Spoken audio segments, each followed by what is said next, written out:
hope you enjoy your time here, and I've certainly been enjoying being able to spend time with groups like you. My name is Tandy McConnell.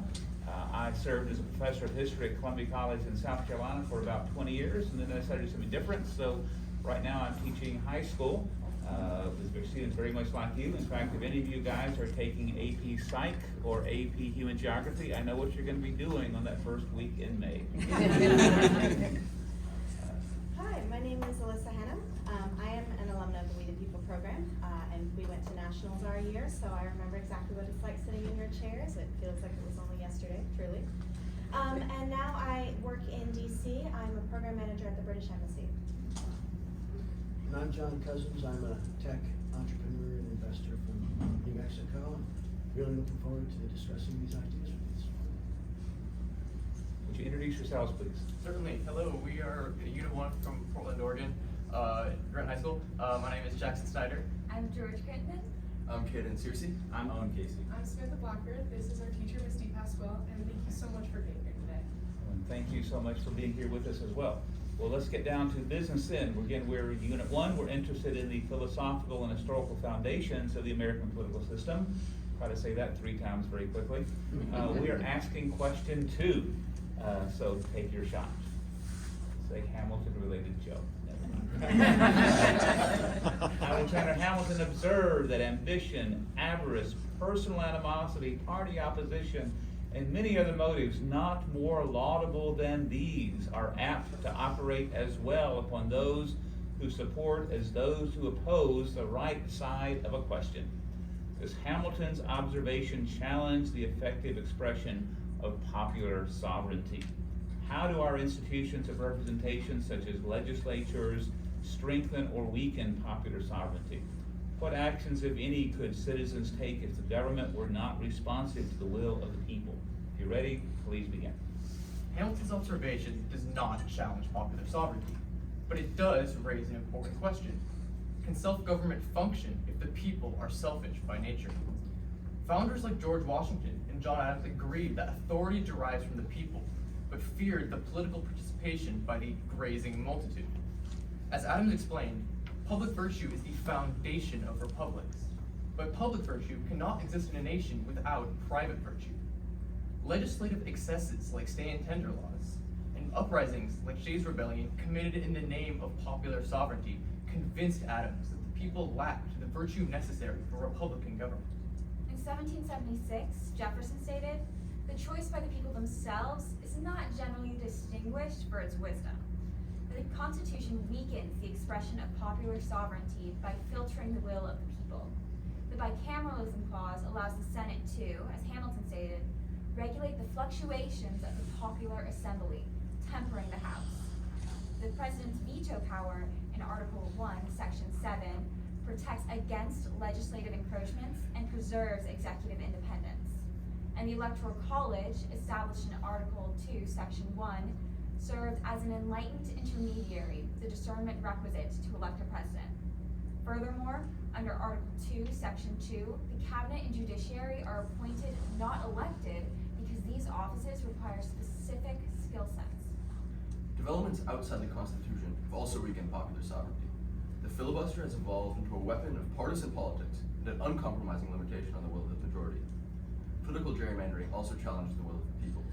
As briefed in the pending case, Moore v. Harper, a proposed congressional map for North Carolina takes an evenly split electorate, but awards 10 out of the 14 seats to Republicans.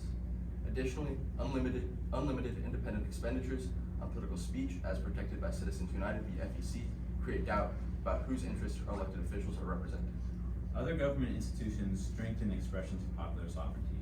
On the federal level, the House serves as the people's direct representatives, what George Mason called the grand depository of the people's will. And following the 17th Amendment, the Senate represents the general will of the states and their citizens. Article 5 allows the people to amend the Constitution through representatives. On the state level, popular sovereignty enjoys even greater expression. In every state, people elect their governors directly. 23 states allow for popular referendums to amend the constitutions. And in 19 states, if the majority of people are dissatisfied with the government official's performance, they can recall that official. Citizens have actions available if the government isn't responsive to the will of the people. First, voting politicians in and out of office. Second, lobbying. The 2016 CARES Act united 400 separate interest groups to combat the ongoing opioid crisis. Third, petition and instruction, rights both protected under the First Amendment. In 2017, the PACT Act, Preventing Animal Cruelty, became law after Maryland students petitioned and gained over 800,000 signatures. If institutional avenues fail, the people have the right to disobey unjust laws. As Dr. King wrote from the Birmingham jail, direct action seeks to create such a crisis that a community is forced to confront the issue. As a last resort, the people can abolish the government. Ambition, avarice, personal animosity might corrupt virtue, but they by no means corrupt the expression of popular sovereignty within a democracy. The Constitution accounts for our flaws and creates a remarkable system for filtering and highlighting the expression of popular sovereignty. Thank you. We're now ready for your questions. And thank you. The Constitution developed a two-party system more or less by accident, just the way the winner-take-all system worked. Many other governments, democratic governments, have multi-party systems with 5 or 6 or dozens in the case of Israel. Does that increase popular sovereignty, or does that put limits on popular sovereignty, or perhaps both? I think it increases popular sovereignty, but because it increases the need to compromise.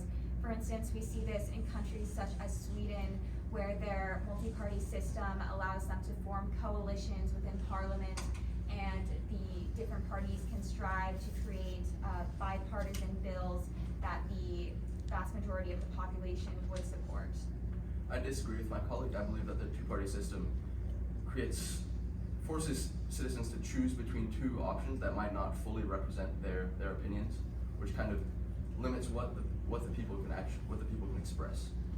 However, I do feel under our current system of government with the bicameral legislature consisting of the House and the Senate, I think that the existence of parties itself does sort of undermine how our government was meant to function. In Federalist 62, Madison states that the dissimilarity between the House and the Senate is integral to the bicameral legislature functioning as it was meant to function.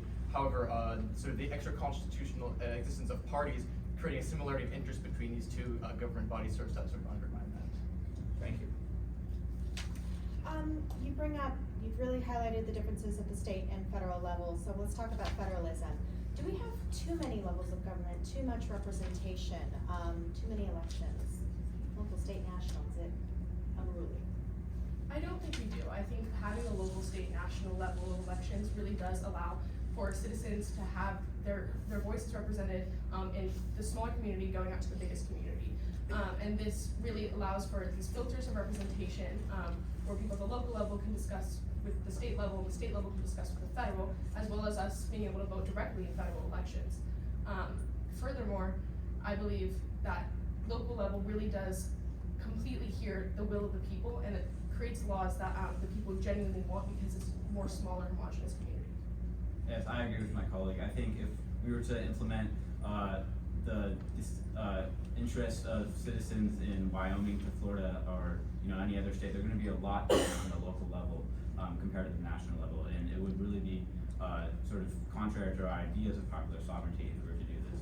There were some severe concerns about federalism, though, during the ratification debates. In Federalist 19 and 20, Madison lays out the concerns with the German federal system and the Dutch federal system. Essentially, what he states is that you cannot have a sovereign over sovereigns, and that the federal government must be able to act directly on the people. And by allowing that in the Constitution, for instance, in Article 1, Section 8, Clause 1, which allows the Congress to directly tax the people, I think we've, to an extent, rectified that. So the way our government's laid out in the Constitution, it's relatively complex, and it's been criticized as being, in practice, messy and dysfunctional. In technology, when the software or an app, if somebody complains about it, they may say it's a bug, and then the people who wrote it will say it's not a bug, it's a feature. The dysfunction and the messiness of our government is a bug or a feature? I think it's a feature of our government in a certain respect, and I think it was intended to be a feature structure of our government, more importantly. In Federalist 52, Madison states that, you know, the very system of checks and balances, while making ambition able to counteract ambition, while that might clog our system of government, it really does ensure that the people's liberties and rights are protected from any sort of overstep in legislative encroachments or sort of oppressive legislation. Well, I do think it was a feature. I think the system has now been infected with a virus. And I think that virus is the political polarization that we see today that has essentially collapsed our system of checks and balances, because when one party controls the House, the Senate, and the presidency, and may have a majority leaning on the judiciary, there really are no more checks that can prevent a tyranny of the majority. And I think a great recent example of this virus in our government is with the expulsion of 2 Tennessee State House members for protesting against gun violence. Additionally, there exists in the United States more checks than there was intended originally by the founders, such as gerrymandering, as we discussed in direct, and the filibuster, which forces laws to be passed by a greater majority. Democracy is an ongoing experiment. Of course there are going to be bugs, just like any computer system. Of course there are going to be viruses. But it is working through those viruses together as a community, voting, discussing, having conversations like we are today that are going to help fix those bugs and those viruses. Battle of the metaphors. The founders, sorry, I interrupted you, but the founders were anticipating, these bugs and politicians using certain systems for their own private interests. And Madison talks about this in Federalist 51, but they try to set a system up where these private interests wouldn't affect the public good.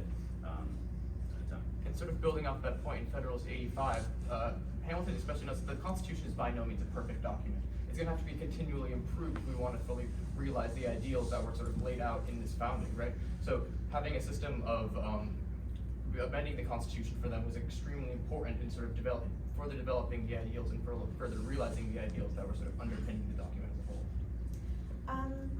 Should we have a national referendum system? I think that in a society comprised of so many varying interests, such as the United States, over such a wide, expansive land, that would be much harder than it is. For example, in Switzerland, where the country is obviously far more smaller in terms of size and population, and there's a more homogeneous population within that country, they use national referendums quite frequently, and I think in that sort of system of government is more applicable than ours. Additionally, in Federalist 49, Madison talks about how appealing to the people for amending the Constitution through a popular system such as a referendum or initiative is really only useful in times of emergency, and it shouldn't be used because the danger of chaos and disaster it poses. The founders, did not have much faith in the people. They didn't believe that they were educated enough to have a direct democracy, and they shared these concerns with thinkers like Plato and Socrates, who, when writing The Republic, Plato discusses that direct democracy will always breed tyranny, and the people are not apt to make these intense decisions. And I think that a referendum process would definitely bring about some of these concerns.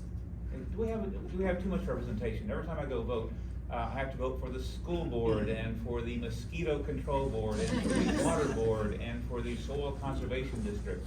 I'm voting for experts on things I know nothing about. Would I be better off not voting for those? I think one area in which we might want to consider removing representation or voting is in the judiciary. Specifically, we saw this in the recent Wisconsin election, which was extremely politically polarized. And that is very threatening when the judiciary is supposed to serve as a non-political body, as discussed in Federalist 78 by Alexander Hamilton. Additionally, if we have too much representation, it can kind of feed into what the British parliamentary people were arguing during ratification, and that is if you have too much representation, then you're kind of finished my thought. Sure. You have your delegates and your representatives only thinking about local interests and not thinking about the good of the whole. Thank you.